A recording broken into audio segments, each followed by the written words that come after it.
Hello and welcome to Longroad Sixth Form College. My name's Hilary and I'm one of the English teachers here. And I'm going to talk to you about our English Literature A-level course so that you can decide whether it's the right course for you. The first thing I need to say is that we actually offer two English A-level courses here. We've got English Literature, which is what I'm going to talk about later, and English Language and Literature.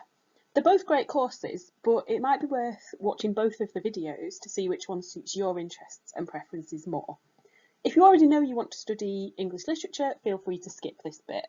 But I'm just going to outline a couple of the key differences that you might want to think about when you're making your decision. So in English literature, we study novels, poetry and drama, and that includes some Shakespeare. And over the 2 years, we study 8 literary texts, plus some wider reading and literary criticism. In English language and literature, you also study novels, poetry and drama. That also includes Shakespeare, but you also study non-fiction, and that includes real-world spoken language, how normal people talk to each other in everyday situations. And you'll notice that you study 6 literary texts rather than 8. As well as these spoken language texts. So it's important to say that the amount of work is the same. Both of them are one full A-level course, but there is a little bit more reading on English literature course. And the other thing to say there is that there's a few more older texts on English literature. So you'll be studying texts from a wide range of historical periods, right up from the 14th century to the modern day.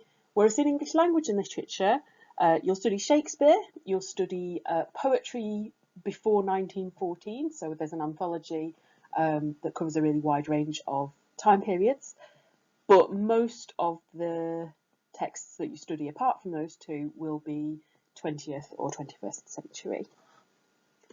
The second thing to think about is how the two courses are assessed differently. So English literature, all of your assessment in exams and in coursework is through essay writing. So you will be talking about whole texts, you'll be discussing their meaning, you'll be putting forward arguments about how we're meant to interpret different parts of them. In contrast, English language and literature has slightly more variety of ways that you have to write.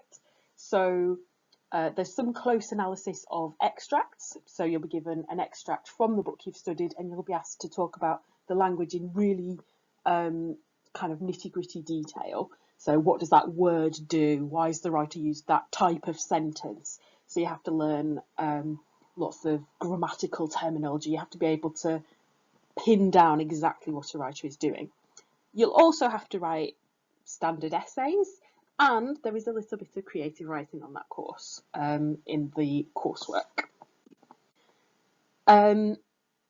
So yeah, there's a mixture of analysing extracts and whole texts. The way I like to think about it, in English language and literature, it's studying through a microscope. You are looking in really, really close detail at the kind of up close and personal words, sentences, extracts, the kind of how language is put together. Whereas English literature, you're looking through a telescope, you're trying to get the wide angle, you're trying to understand everything about the whole text. So that's how I kind of understand the difference. For both English courses, you have to really like reading. You might sound obvious, but you do. You have to expect that you're going to be reading your texts at home and come into class ready to participate in lessons, going into the deeper meanings and details. And there is an expectation that you're reading widely outside of the specification as well. Okay, I am going to talk to you a little bit about our English literature course then. So we study Edexcel as our exam board, and there are 3 open book exams at the end of year 2. Open book means you actually have the book in the exam with you. You're not allowed to write on it, but you don't have to memorise quotes and kind of learn them inside out, as you might have had to do in school. The 3 exams are on drama, prose, which is novels, and poetry. So there's 2 books on each exam. The longest exam, so the drama exam and the poetry exam, are both 2 hours and 15 minutes. The prose exam is 1 hour 15 minutes. So it's quite a lot of exams, 5 hours and 45 minutes in total, but that's about standard for an A-level. Those 3 exams are worth 80% of your overall A-level grade. The remaining 20% is your coursework essay, which is one extended essay that you're going to write, which I'll talk about a little bit in a minute. So the first thing people usually ask me at open days is, what books are we going to be studying? So overall you'll study 6 books. That will be 2 novels. Now we study the theme of the supernatural, and we're going to be looking at comparing a 19th century novel, probably Dracula, with a more modern novel. So this is The Little Stranger by Sarah Waters. Both fantastic novels, and we're looking at kind of how the writers use those supernatural elements, gothic fiction, kind of scary stuff, mystery, the unexplained, to explore their ideas. We will study 2 plays. One of them will be Shakespeare, and one will be another piece of drama. We are likely to be doing Streetcar Named Desire by the American playwright Tennessee Williams. It's written in the 1940s, just after the Second World War, and it's fantastic. If you might have seen some of the National Theatre Live performances, there's a great performance with Gillian Anderson that's well worth a look if you get the chance. With your Shakespeare, you'll also be given a short anthology of critical essays to kind of enhance your ideas, to extend how you might understand the play. And both of those plays are connected by the genre. They're both dramatic tragedies. You don't have to compare them in the exam, but you're looking at kind of a classic tragedy and a more modern one to see how those are different. Our final 2 exam texts are poetry. We study this great collection of poetry, Poems of the Decade. It's actually the decade 2001 to 2011. So it's not bang up to date, but they're quite recent, and there's a really interesting range of poems in there. There's some funny ones, there's some strange ones, there's some kind of quite moving, emotional ones. There's something for everyone in there. They're fantastic.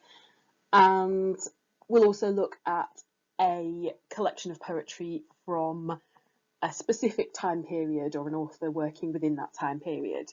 It's likely that we'll do Chaucer's The Wife of Bath's Tale, which is a medieval narrative poem written in the 14th century, so 200 years before Shakespeare. You get a real sense of achievement when you can unpick the language and be like, I can read Middle English now, I can understand what was going on at this kind of key point in English literary history. So those are your exam texts. They may be slightly different by the time you come to study with us, but this is just to give you a flavour of the sorts of things you'll be studying. There might be 1 or 2 changes. You will also study 2 books for your coursework, but that's independent choice, so I can't tell you what they're going to be.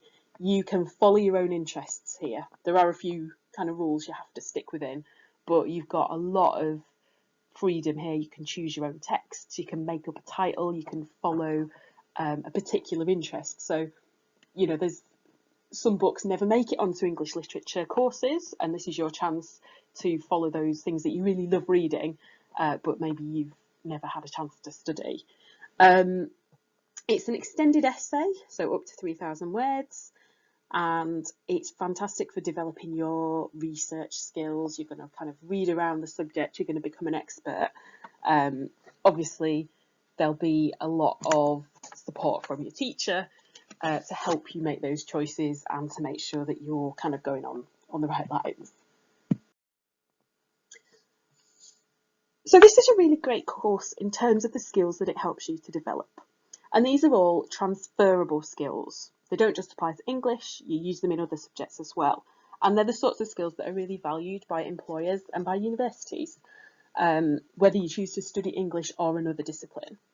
So you'll be arguing and debating, you'll be constructing fantastic pieces of writing, you're analysing, interpreting, thinking about making links between different writers, how they write, and thinking about how the time of writing and the kind of society that it was written into, that was reading a particular book, has influenced the writer.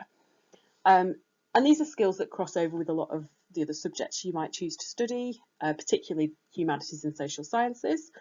So, we'll connect with issues in law, in politics, philosophy, psychology, sociology, and with the creative arts, with drama and film studies and things like that. We offer lots of opportunities to study beyond the curriculum. We take out a lot of theatre trips. Hopefully that will still be possible by the time you're here. Recently we've been to several different theatrical productions. We've done museum visits to help us with learning the context of the books we're studying. And we've had a few guest speakers in as well. So we've had a poetry recital workshop. We've made a piece of musical theatre from one of Shakespeare's plays, and we've had a talk by a journalist about the career that he's had and how to follow that pathway. English is a really good general A-level to have because it shows that you're a good communicator and that you can write well, and those are important in most jobs and career paths. A lot of people who study English at university have careers like teaching, journalism, or another type of writing, or law or marketing in mind. But as you can see from this slide, there are actually lots of different options, and English doesn't restrict you to just one career path. And to illustrate that, you can see some of the university courses that our students from last year are now in the process of studying. There's quite a range. So obviously there's English literature and creative writing. There are media related courses, education, law, and down at the bottom you can see there's this whole range. So English opens up doors and it allows you to get into lots of different career paths. So you've decided you definitely want to study English. Why should you do it at Long Road? Well, we're all specialist A-level teachers. We've got lots of knowledge and experience. Several of us work as examiners, so we can help you understand what the exam board are looking for. Our classes are generally between 15 and 20 students, so that gives us a nice friendly atmosphere. You'll make lots of good friends here. And we're a pretty supportive and caring and friendly bunch, I think. We will help you build up your skills, your knowledge, and your confidence to get the result that you really want. I really hope that you'll choose to continue studying English with us, and I look forward to meeting some of you in the future, hopefully. If you want to hear a little bit about what some of our current students have got to say about their time studying English at Long Road, check out the videos that Alex, Jade, and Anastasia have made for us.